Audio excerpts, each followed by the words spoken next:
आज का अखबार। नमस्कार, लेट्स माइक में आपका स्वागत है। आज का अखबार के साथ मैं राखी जैन। यहाँ हम देश दुनिया के सबसे बड़े और विश्वसनीय अखबारों से चुनते हैं वो रिपोर्ट्स जो सिर्फ खबर नहीं, आपकी समझ और सोच को गहराई देती हैं। द न्यूयॉर्क टाइम्स में प्रकाशित लेख, American violence is pushing families to think about living, अमेरिकी समाज के भीतर बढ़ती हिंसा, डर और असुरक्षा की उस बेचैन तस्वीर को सामने लाता है, जिसमें अब लोग, खासकर महिलाएं, अपने बच्चों का भविष्य अमेरिका के बाहर तलाशने लगे हैं। ये लेख एक बेहद परेशान करने वाले सामाजिक बदलाव की ओर इशारा करता है। गैलप के आंकड़ों के मुताबिक अमेरिका की 15 से 44 साल की 40% महिलाएं अब देश छोड़कर कहीं और बसने की इच्छा जता रही हैं। ये आंकड़ा पूरे अमेरिकी समाज की औसत इच्छा से दोगुना है। लेखिका कहती हैं, ये सिर्फ आंकड़ा नहीं, बल्कि उस पीढ़ी की चीख है जो अगली पीढ़ी का भविष्य गढ़ रही है और अब उसे अमेरिका में सुरक्षित नहीं महसूस कर रही। लेख बताता है, इस बेचैनी की सबसे बड़ी वजह बंदूक हिंसा है। 2025 में अमेरिका में दिनों से ज्यादा सामूहिक गोलीबारी की घटनाएं हुई। 75 स्कूलों में शूटिंग दर्ज की गई। बच्चों, महिलाओं और नस्ली अल्पसंख्यकों में बंदूक से मौत की दर विकसित देशों में सबसे ऊंची है।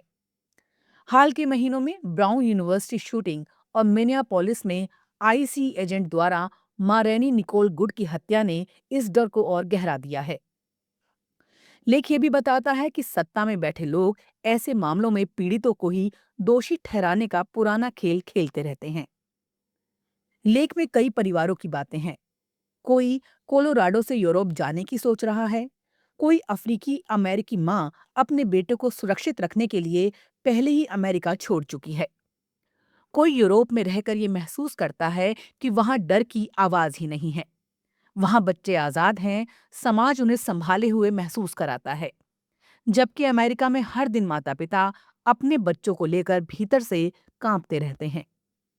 लेखिका मानती है कि आंकड़ों से समझाया जा सकता है कि बंदूक हिंसा की संभावना कम है, लेकिन जब हर हफ्ते कोई नई त्रासदी सामने आती है तो तर्क भी थक जाता है। वो स्वीकार करती हैं कि पहली बार उन्होंने अपनी बेटियों के भविष्य के लिए यूरोप में पढ़ाई के विकल्प गूगल किए। लेख का मूल संदेश बहुत सीधा और बहुत कड़वा है। अमेरिका अब अपने ही लोगों को सुरक्षित भविष्य का भरोसा नहीं दे पा रहा, और जब माताएं किसी देश से निकलने का सपना देखने लगें तो समझिए, संकट सिर्फ कानून का नहीं, सभ्यता का है। Let's mic. आज का अखबार।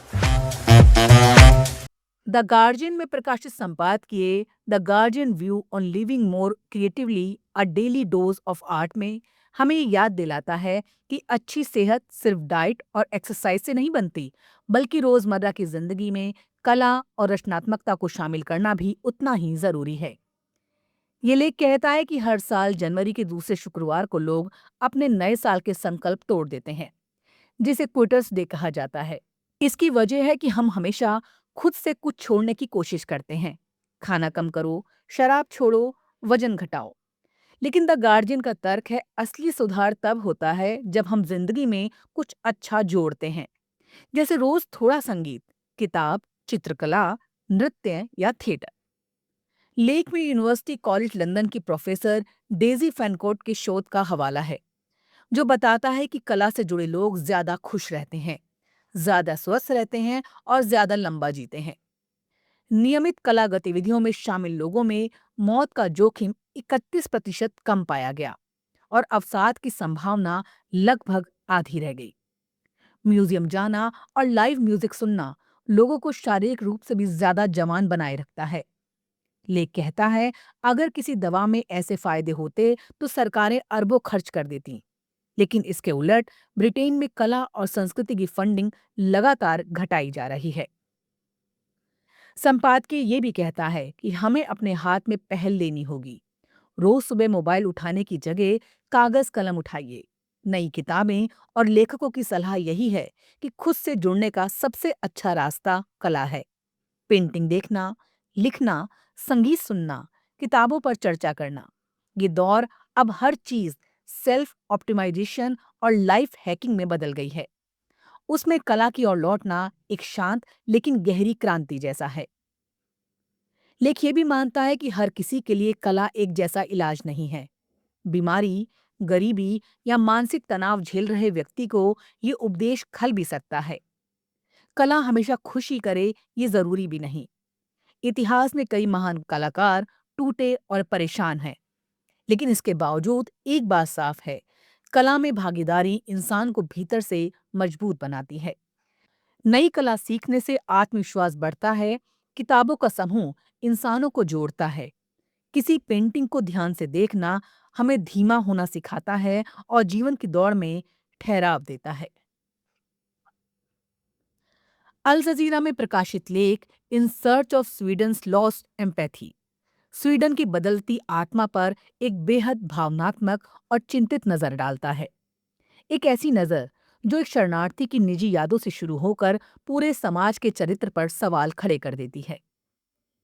ये लेख एक बोस्नियाई शरणार्थी की कहानी है जो 1993 में युद्ध से भागकर स्वीडन पहुंचा था और आज एक स्वीडिश नागरिक के रूप में उस देश को पहचानने की कोशिश कर रहा है जिसे वो कभी अपना दूसरा घर मानता था। लेखक कहता है कि जिस स्वीडन ने 90 के दशक में हजारों बोस्नियाई मुसलमानों को खुले दिल से अपनाया, वो स्वीडन आज वैसा नहीं रहा। 2025 का अंत स्वीडन में नस्लवाद, यहूदियों और मुसलमानों के खिलाफ नफरत, दक्षिणपंथी राजनीति के उभार, गजा और दुनिया के संकटों पर चुप्पी और विकास सहायता में भारी कटौती के साथ हुआ। नए साल की शुरुआत भी जहर भरे चुनावी भाषणों के साथ हो रही है, जहां अनुकूलन नहीं करने वालों और अपराधियों को निकाल बाहर करो जैसे जुमले सत्ता की राजनीति तय कर रहे हैं।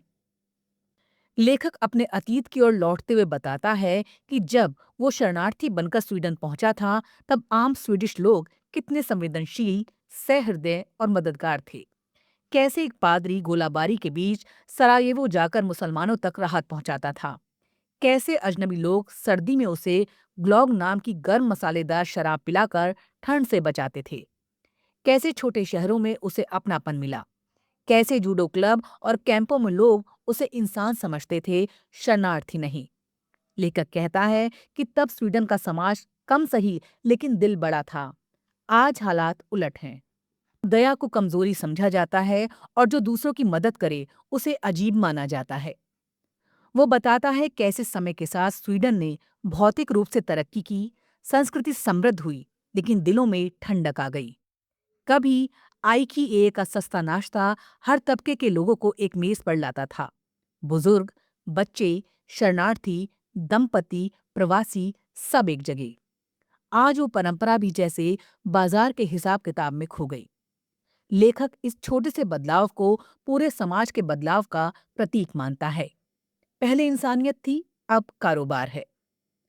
अंत में लेखक कहता है कि उसे बदलाव पसंद भी है और उससे डर भी लगता है।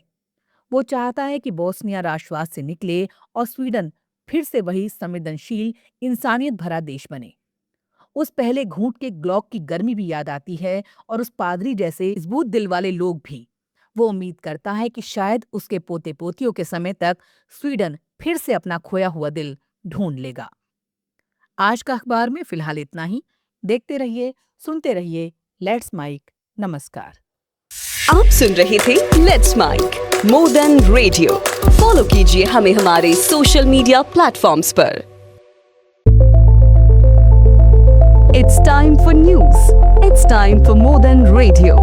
Presenting the first radio news app, Let's Mic. Let's Mic, a news-based app on your phone where you get to watch and listen news, talk shows, interviews, radio show podcasts. On Let's Mic, you get all relevant information of TV, print, radio, podcast, and digital. Let's Mic talks about every segment of life.